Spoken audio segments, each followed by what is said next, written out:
I never believed my marriage would collapse over a dog. Yet there I stood. The kitchen tiles felt cold beneath my bare feet as I clutched my coffee mug. Still wearing the same pajamas I had slept in.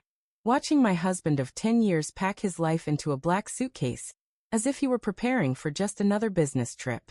The difference was stark and final. This time, Bride would not be coming home to us. His eyes met mine across the kitchen island. And I saw nothing there that resembled the man I had married. No warmth, no regret, not even anger. Just emptiness. Cold, calculating emptiness that made my stomach twist into knots. Then he spoke the words that would haunt me for weeks to come. I am taking Zeus. You get the kid. No discussion. No negotiation. No goodbye that held any trace of the love we had once shared. Zeus, our golden retriever with the gentle eyes and perpetually wagging tail, had been part of our family since before Eli was born. He had slept at the foot of our bed for 7 years, chased my son around our backyard every summer afternoon, and somehow managed to rescue socks from the laundry basket like it was his personal mission in life. Bride claimed him like he was claiming a piece of furniture, something that belonged to him and him alone. I remember standing there completely frozen, my mouth opening and closing like a fish gasping for air. I wanted to say something, anything that would make sense of what was happening, but before I could find my voice, she decided to add her own commentary to the moment. Joan, Bride's mother, had been lurking in our living room, close enough to hear every word but never close enough to offer any actual help when we needed it. She appeared in the doorway wearing her fake pearl necklace, and an expression that can only be described as pure satisfaction. "Well," she said with a laugh that made my skin crawl. "At least the dog is trained." They both laughed then. Actually laughed, as if my son were some broken appliance I was now stuck with while they walked away with the prize. As if being a mother full-time in the middle of a devastating divorce was somehow the losing hand in this terrible game we were all playing. I felt every molecule of oxygen leave the room, but I refused to give them the satisfaction of seeing me break down. I would not scream. I would not cry in front of them. I would not let them see how deeply their cruelty had cut into my heart. Instead, I turned away from their laughter and picked up one of Eli's drawings from the kitchen counter. It was a picture he had made just the week before, showing the three of us holding hands under a giant yellow sun, all of us smiling. I held that drawing against my chest and walked straight past them toward the living room where my son was sitting.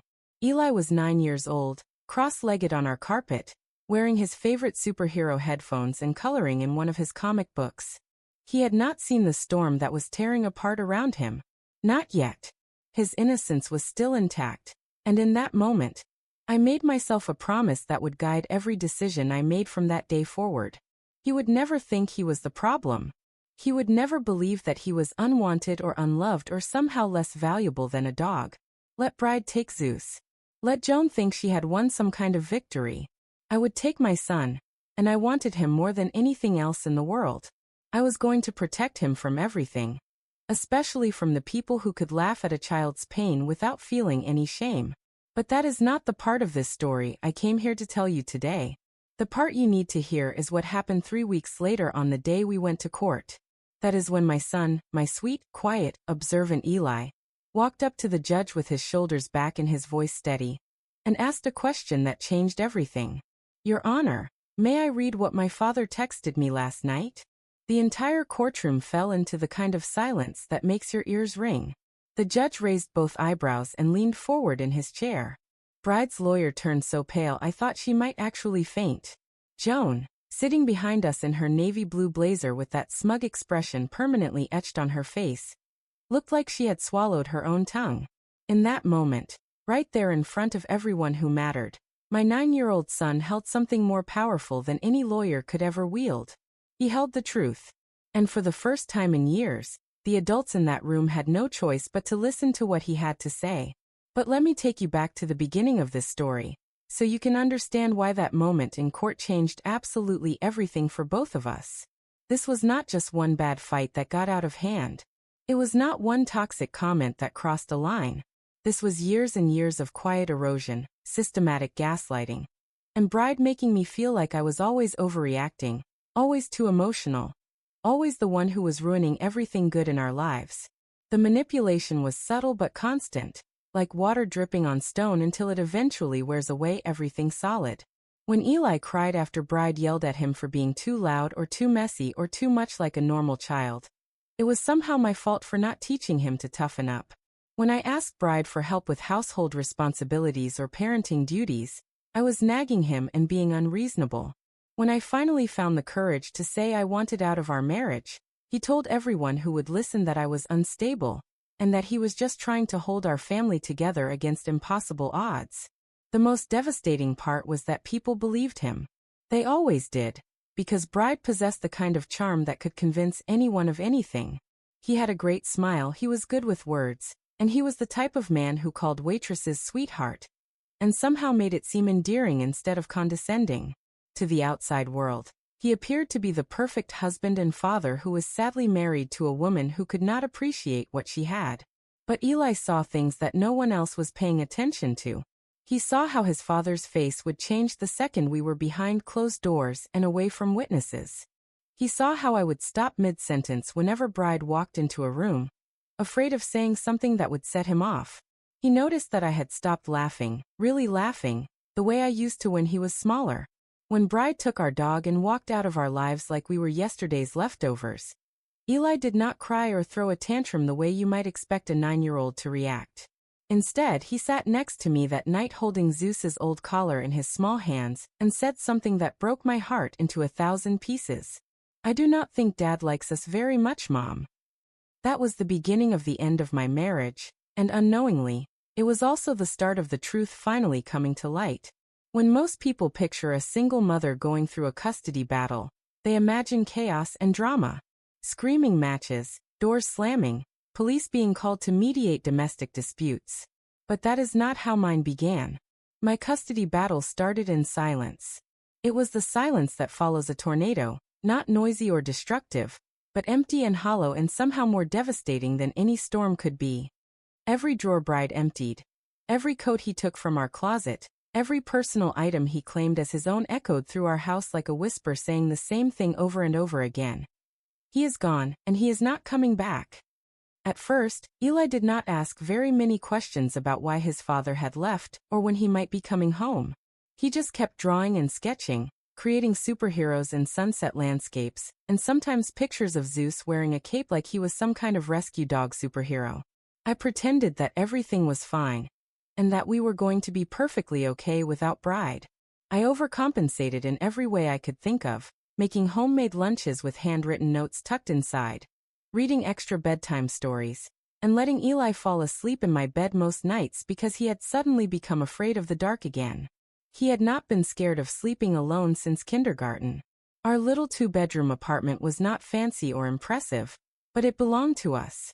I had painted Eli's room a soft light blue and strung little star-shaped lights around the ceiling, because he liked the idea that the stars were watching over him while he slept. I worked from home as a freelance graphic designer, taking on whatever odd jobs I could find while Eli was at school. The pay barely covered our bills, but it gave me time with my son, and I was not about to give that up for anything. The mornings were always the hardest part of our new routine. That was when I noticed how much everything had changed for both of us. I would wake up and find Eli already dressed and sitting quietly at our kitchen table, staring at the cereal box but not actually eating anything. He used to bounce around in the mornings, asking 100 questions about dinosaurs and outer space, and how many teeth sharks really have. Now he was just still and quiet, lost in thoughts that seemed too heavy for someone his age to carry. I knew he was hurting, and I felt completely helpless because I did not know how to fix what Bride had broken in both of us. When Bride and I first met, he was everything I thought I wanted in a partner. Magnetic, confident, charming, ambitious. He made me feel special in a way I had not felt in years. I was 23 years old, working at a small print shop downtown, when he came in to order business cards and left with my phone number. Within a year, we were married.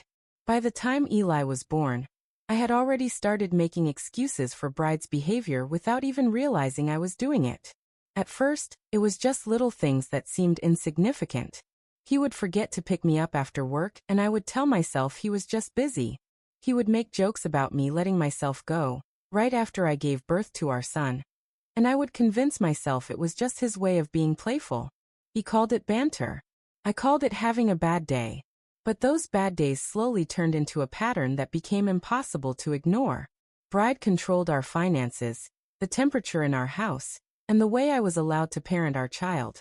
When Eli caught a cold, Bride would accuse me of making him soft by letting him rest instead of pushing through his illness. When Eli got scared after having a nightmare, Bride would tell him that boys do not cry and that he needed to toughen up if he wanted to be respected. That was when I started sleeping with the baby monitor turned on. Not to listen for Eli. He had stopped crying out loud a long time ago, but to listen for Bride. I needed to know when he was saying things to our son that would require damage control later. People who knew us socially never saw that side of Bride's personality. They saw the version of him who hosted backyard barbecues and gave funny toasts at parties. Joan, his mother, especially thought Bride could do no wrong. She once told me with complete seriousness, "You are so lucky he puts up with your moods." I remember staring at her and wondering how many other women had been silenced with that exact same sentence. I was exhausted all the time, not just from the physical demands of parenting, but from the mental energy it took to pretend. Pretending we were a happy family. Pretending I was not slowly disappearing inside my own home. Pretending that Eli was okay when I could see he was struggling. The final straw was not dramatic or explosive. There was no cheating scandal or screaming match. It happened on a Tuesday afternoon when Bride came home from work, tossed his keys on the counter, and asked if Eli had finished his spelling homework. I told him yes. He said, "Good, because I do not want him ending up like you, barely scraping by in life." He said it casually, like he was commenting on the weather, and then he walked into the next room to check his emails as if nothing significant had happened. That night, I waited until Bride was asleep. I got up, walked to our bathroom, locked the door, and cried on the floor. Not because I was sad, but because I finally knew with absolute certainty that I was done trying to save something that had been dead for years. It took 3 more weeks for him to actually leave. And when he finally did, he did not pack up quietly or try to minimize the disruption to Eli's life. He took Zeus, he took his dignity, and he took any sense of decency he had left. And then he looked me in the eye and said, "You get the kid." That phrase kept replaying in my mind like a broken record. You get the kid. Like Eli was some unwanted prize in a divorce settlement, something inconvenient that had to be dealt with. But the truth was, I wanted my son more than anything else in the world. He was kind and empathetic and smart in ways that most adults never achieve. He saw people and situations with a clarity that was both beautiful and heartbreaking. If Bride could not see the value in that, then Eli was better off without him in his life. I did not know at that time how much Eli had been noticing and processing. I did not know how much pain he had been holding inside his small body, trying to protect me from seeing how much his father's treatment was affecting him. But I would find out soon enough, and so would the judge. The first official custody meeting took place in a sterile office building downtown. Beige walls, leather chairs that squeaked when you moved, and a fake fern in the corner that was supposed to make the space feel neutral and calming. It had the opposite effect on me. Bride walked in 10 minutes late, wearing a blazer and smiling like he was the one being interviewed for a promotion. Joan followed behind him, uninvited but acting like she belonged there, and she planted herself in the waiting area with a Tupperware container full of homemade banana bread that she offered to the receptionist like we were all just one big happy family having a casual get-together. I sat across from Bride at a conference table and watched him perform his role as the concerned, responsible father. He was polite and calm, speaking eloquently about routine and stability and his deep commitment to Eli's well-being. Every single word that came out of his mouth made my skin crawl, because I knew exactly who he really was when there were no witnesses around to impress. He wanted shared custody, week on week off, split holidays, equal parenting time. I was absolutely stunned. This man had not called Eli even once since he moved out. Not a single FaceTime call, not even a text message to ask how his son was doing. When he came by the house to pick up his mail, he stood on the porch like a stranger and never once asked if Eli was okay or if he needed anything. And now he wanted half of Eli's life handed back to him like he was placing an order for pizza. I tried to stay composed and professional, but I could feel the words rushing out of my mouth before I could stop them. He does not even check on his son. He does not show up for anything. Why should he get 50% custody? Bride leaned back in his chair and smiled that charming smile that had fooled so many people for so many years. Because I am his father. That is why. In that moment, I realized this was not about Eli's best interests or his emotional well-being. This was about control and winning and maintaining appearances. Bride was not fighting for custody because he wanted to be a father. He was fighting because he could not stand the idea of me having something he could not control. And he was not doing it alone. Joan started inserting herself into every aspect of our lives. She would send me passive-aggressive emails with subject lines like, "Just checking in," to make sure Eli was eating enough vegetables. "He is looking a little puffy in that school photo," she wrote in one message. "Maybe less screen time and more outdoor activities?" Then there were the surprise appearances at school pickup. Bride would suddenly show up unannounced, wearing his #1 dad hoodie, waving enthusiastically to the other parents and handing Eli granola bars like he was providing essential nutrition that I was somehow failing to give him at home. Eli looked confused and uncomfortable during these encounters. He stopped smiling in the mornings when we drove to school, and I could see him scanning the pickup area anxiously, wondering if his father would be there to create another awkward scene. At home, I noticed a significant shift in Eli's behavior and the questions he was asking. They were harder questions, more complicated ones that no 9-year-old should have to think about. Why does Dad say you do not want me to see him? Did you tell him I am scared of his new apartment? Is it bad that I cry when I miss Zeus? That last question completely destroyed me. Eli missed our dog so badly that he had started drawing Zeus into all of his family pictures. Except now Zeus was always positioned between me and Eli in the drawings, almost like he was protecting us from something dangerous.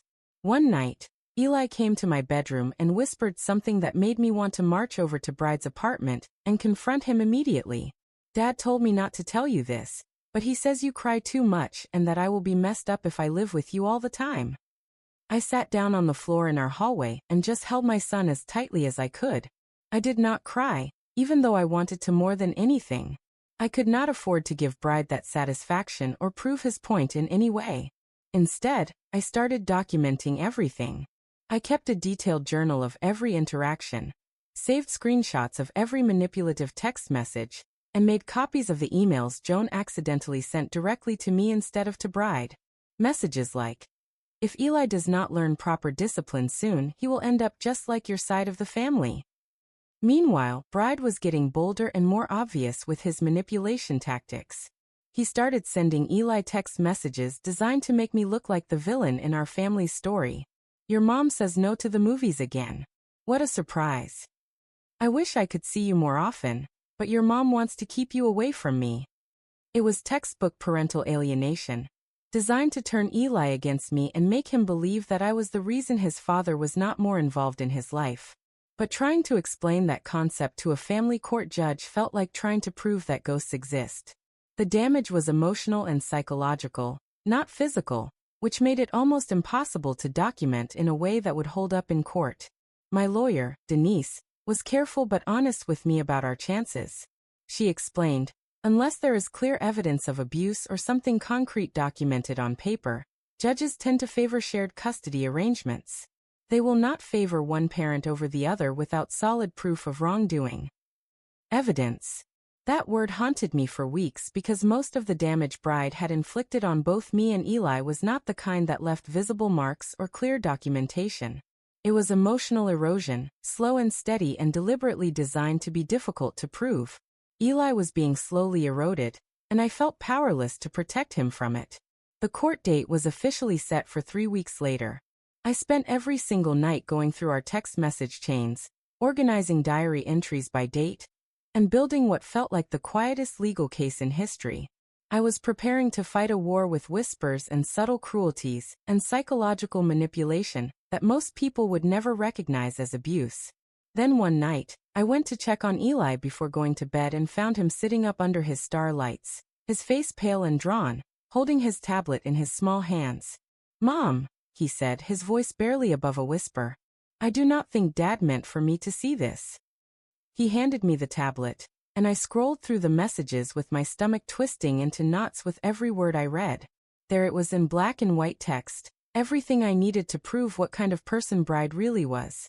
He had been texting someone, probably his new girlfriend, complaining about how Eli was too soft and too emotional. "I will get him toughened up once I get more custody," he had written. And then the message that made me feel like I was going to be physically sick. "Cannot wait to be done with that brat so I can get my real life back."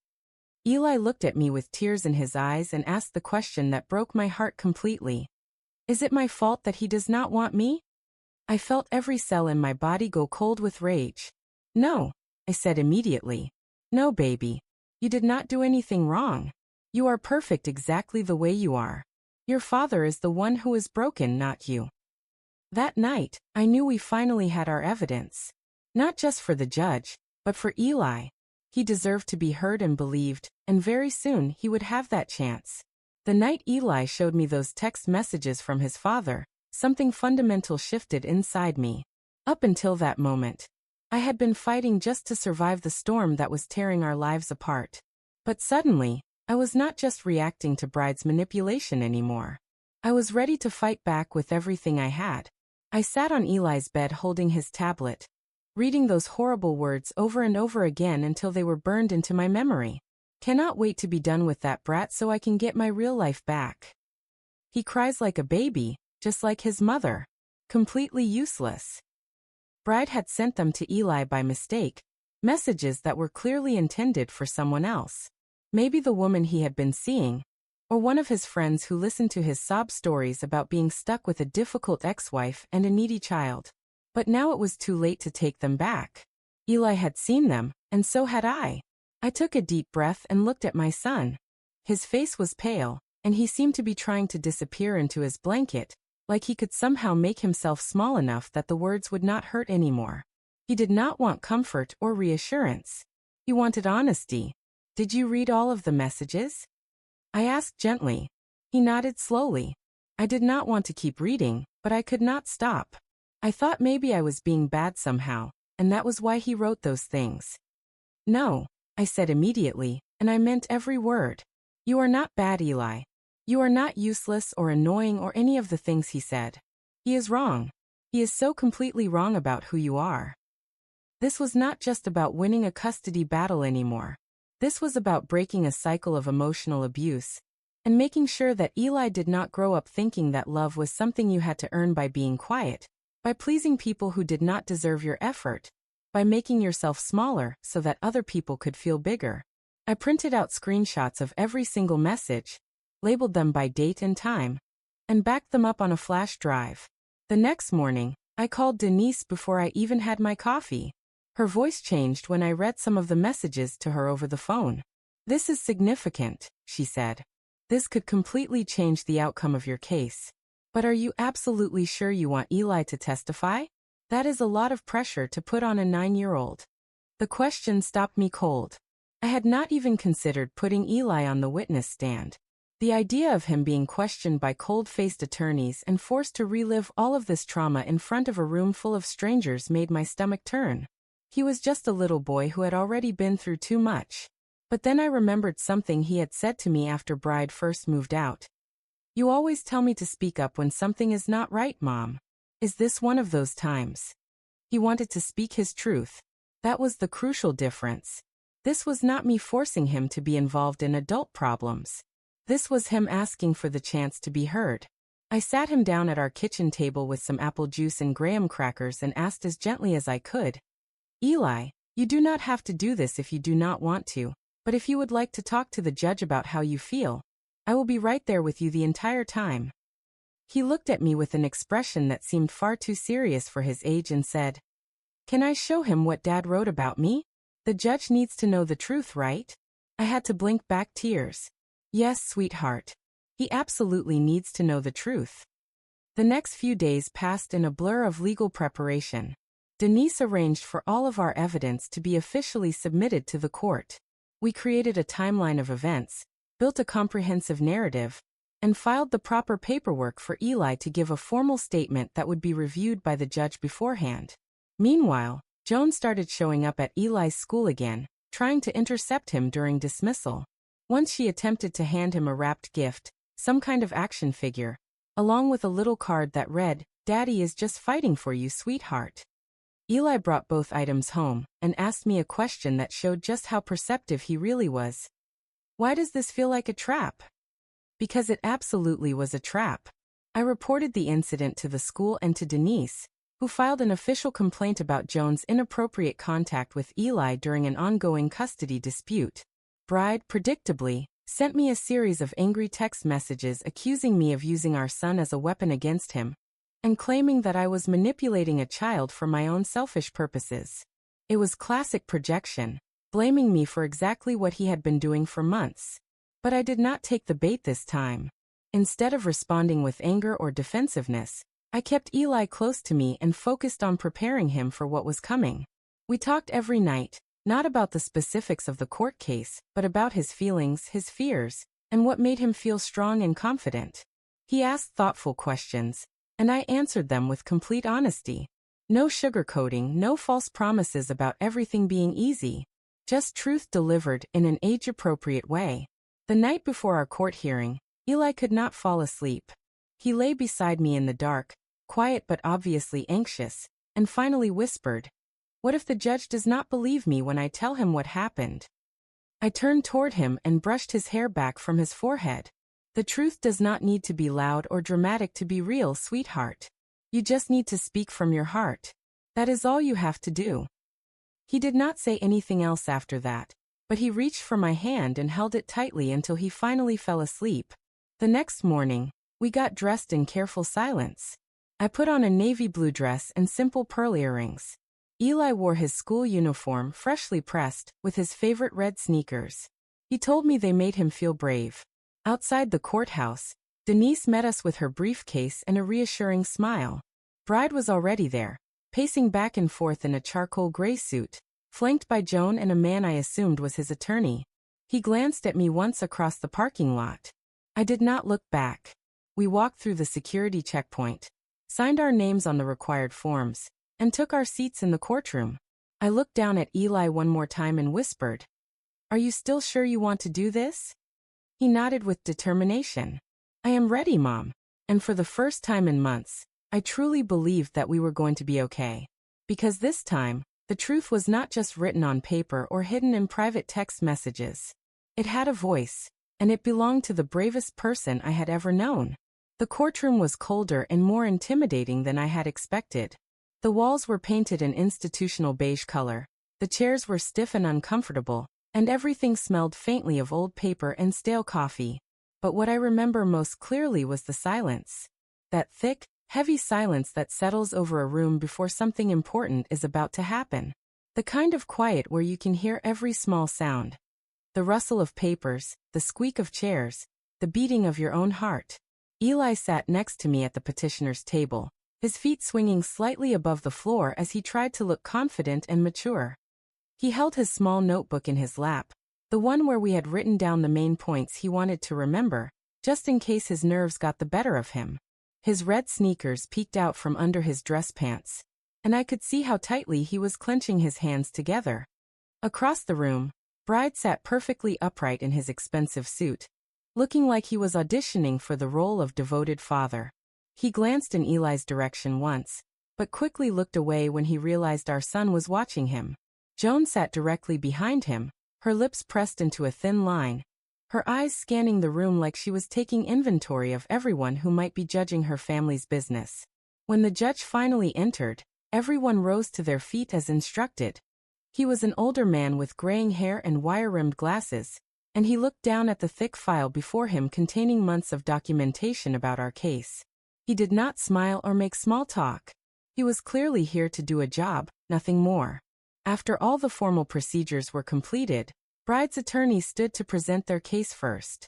She was polished and confident, laying out a narrative that I had heard variations of many times before. Mr. Carter was seeking equal parenting time, because he believed strongly in the importance of routine and emotional balance for children. He had demonstrated consistent interest in Eli's well-being, and wanted to maintain a meaningful relationship with his son. Consistent interest. The phrase almost made me laugh out loud. This was the same man who had not called Eli on his birthday, who did not know that our son was allergic to shellfish, who had no idea that Eli still needed a nightlight to fall asleep comfortably. I clenched my jaw and reminded myself to stay silent and let Denise handle the legal arguments. When it was our turn, Denise stood with calm professionalism. Your Honor, we are requesting primary physical and legal custody of the minor child. We have submitted documented evidence showing concerning patterns of communication and behavior on Mr. Carter's part, including inappropriate messages that were sent directly to the child. The judge raised both eyebrows and leaned forward slightly. Messages sent to the child? What kind of messages? Denise nodded toward me and then looked at Eli. Yes, Your Honor. And with the court's permission, Eli would like to speak about what he experienced. There was a pause that seemed to last forever. The judge studied Eli carefully, taking in his small size, his serious expression, his obvious nervousness. Finally, he spoke directly to my son. Are you sure you want to do this, Eli? You do not have to say anything if you do not want to. Eli looked up at me for just a moment. I gave him the smallest nod of encouragement, and he slowly stood up from his chair. I want to say something, he said, his voice soft but remarkably clear considering how nervous he must have been. The judge gestured toward the front of the courtroom. Come on up here, son. Take all the time you need. Eli walked slowly to the witness area, his notebook clutched in his hand. He looked impossibly small standing there, but he held his shoulders back and lifted his chin with a courage that made me proud beyond words. He opened his notebook and took a deep breath before he began to speak. My dad sent me some messages on my tablet. I was not supposed to see them, but I did. And I think you should know what they said. The room became so quiet that I could hear my own breathing. Denise handed the bailiff our printed copies of the screenshots, and the judge began flipping through the pages as Eli read the words aloud from his own copy. Cannot wait to be done with that brat so I can get my real life back. Eli read, his young voice steady despite the cruelty of the words. He looked directly at the judge. He was talking about me. I am the brat. I heard someone gasp somewhere behind me. Joan shifted uncomfortably in her seat, her face suddenly drained of color. Bride's attorney turned to look at her client with an expression of barely concealed shock. Bride himself just sat there staring down at the table in front of him. His jaw clenched so tightly that I could see the muscles working beneath his skin. Eli was not finished. He continued reading from the messages with a composure that amazed me. He cries like a baby, just like his mother. Completely useless. Eli looked up from his notebook and spoke directly to the judge. My mom does not cry all the time like he says. She is actually really strong. She helps me when I get scared at night, and she works really hard to take care of both of us. And I do not think I am useless either. The silence in that courtroom was absolutely deafening. The judge folded his hands and looked at Eli with an expression that had shifted from professional neutrality to something that looked almost like admiration. Thank you for sharing that with me, Eli. That took a lot of courage. Is there anything else you would like to tell me?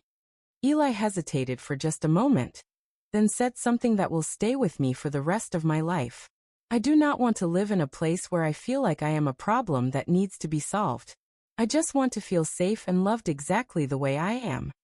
And with that simple statement, my 9-year-old son had articulated something that many adults spend their entire lives trying to understand.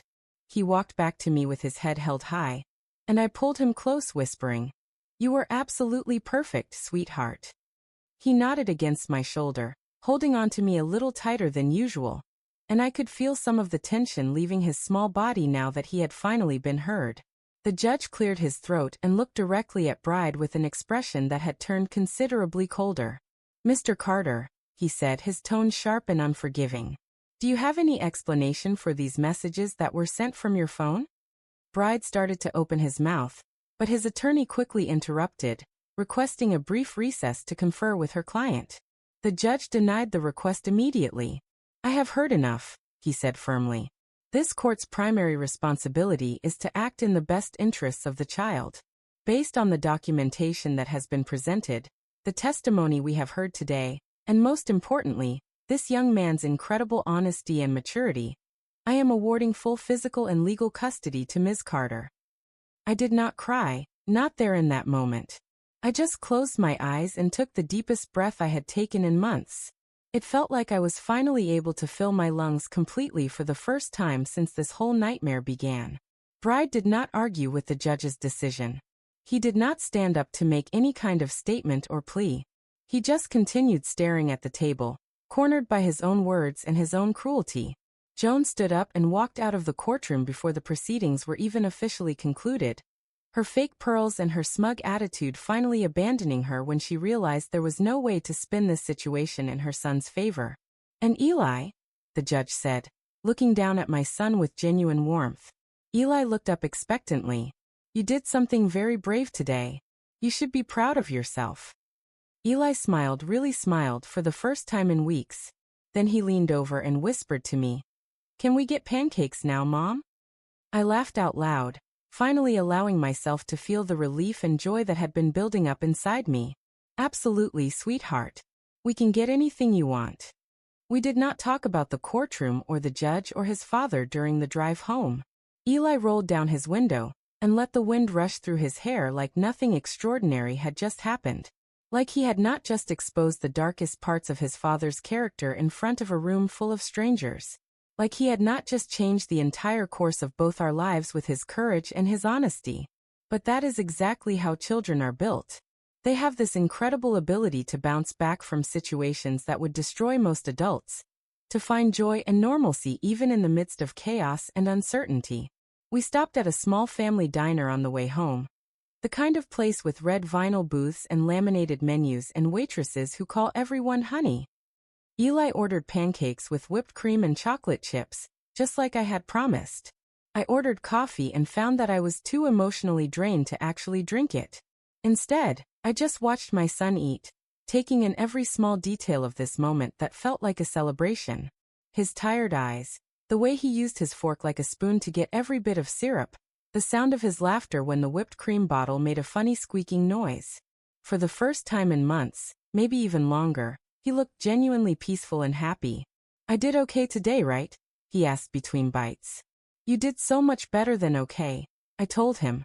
"You told the truth when it was hard to do, and that is the bravest thing anyone can do." He smiled with his mouth full of pancake, and went back to eating like he had just won the most important prize in the world. And in many ways he had. He had won the right to be heard, to be believed, and to be protected from people who saw him as an inconvenience rather than a blessing. The final court documents arrived in our mailbox 2 weeks later. Full custody granted to me, with supervised visitation only for Bride, pending evaluation by a family therapist, and ongoing monitoring by the court system. In practical terms, this meant that Bride would not be seeing Eli for a very long time, possibly not at all, unless he made significant changes to his behavior and his attitude toward his son. He did not make those changes. Instead, Bride essentially disappeared from our lives almost overnight. No phone calls, no text messages, no appeals to the court's decision. His attorney dropped him as a client.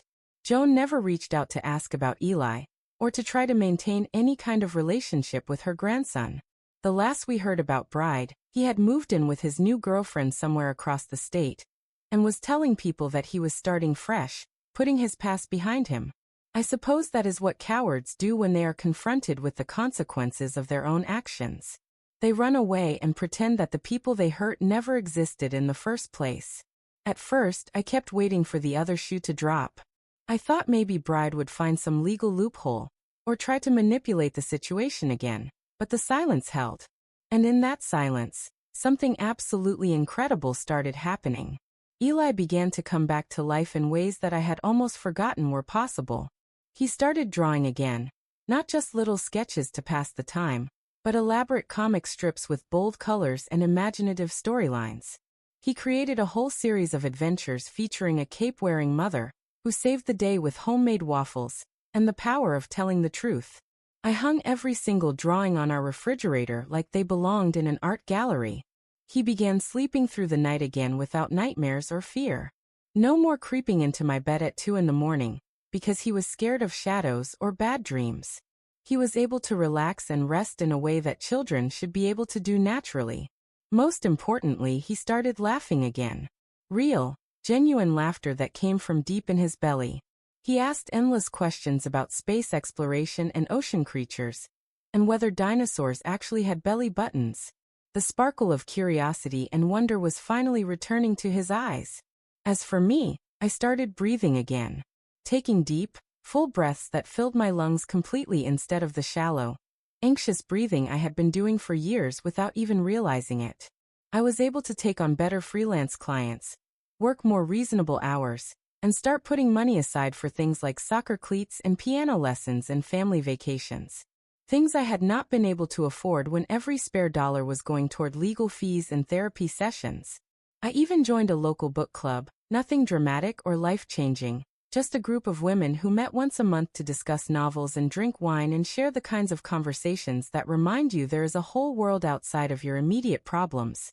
Most of them were women like me, tired but healing, discovering strength in places they had not known it existed. People sometimes ask me if I hate Bride for what he put us through, or if I would take him back to court if he ever tried to re-establish contact with Eli. The honest truth is that I do not hate him anymore. I do not have the emotional energy or the mental space to carry that kind of anger around with me. What I feel instead is sadness for the father that Eli could have had but never got to know.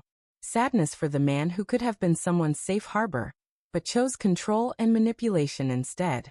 Sadness for whatever happened in Bride's own childhood that made him think love was something you used as leverage rather than something you gave freely. But I do not carry his emotional baggage anymore. I stopped the day that Eli stood up in that courtroom and spoke his truth with courage and dignity. I do think about that day in court often, though. Not because it was dramatic or satisfying in the way that movie endings tend to be, but because of what it represented for both of us.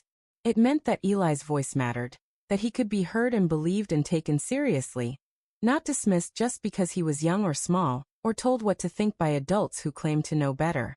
It meant that cycles of emotional abuse and manipulation could be broken, that children did not have to accept treatment that made them feel worthless or unwanted.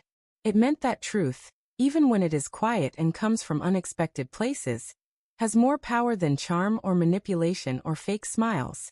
If there is one thing I would tell anyone who might be watching this video, any mother who feels like she is disappearing in her own life, any child who feels like their voice does not matter, it is this: you are not powerless. Not when you have truth on your side. Not when you have love that is real and unconditional. And definitely not when you have the courage to stand up and speak, even when your voice shakes. Bride thought he was walking away with something valuable when he took our dog and left us behind. He thought Zeus represented something clean and obedient and easy to manage. He left me with the kid. Like Eli was some kind of consolation prize or burden he was graciously allowing me to handle. But let me be absolutely clear about something. I got the infinitely better deal in that arrangement. Because my son is brave in ways that most adults never achieve. He is honest even when honesty is difficult. He is growing up knowing that love does not come with conditions or requirements, that being kind and sensitive is never a weakness, and that speaking truth is always worth the risk. That courtroom did not just change a custody arrangement or shift a legal decision in our favor. It gave my son back his voice and his sense of self-worth. It gave me back my life and my ability to protect the person I love most in this world. We are not the same people we were when this story began. We are stronger, more confident, more aware of our own value. We know what real love looks like, and we know what it feels like to fight for each other and win. If this story has moved you in any way, if it has reminded you of your own strength, or given you hope that difficult situations can change, please take a moment to give this video a thumbs up. It helps other people find these stories, especially those who might be going through something similar, and need to know that they are not alone in their struggles. I would love to hear your thoughts and experiences in the comments section below. Maybe you have been through your own custody battle, or maybe you were the child caught in the middle of adult conflicts, or maybe you just want to send some encouragement to Eli and other children who have found the courage to speak their truth. Whatever your story is, your voice matters here.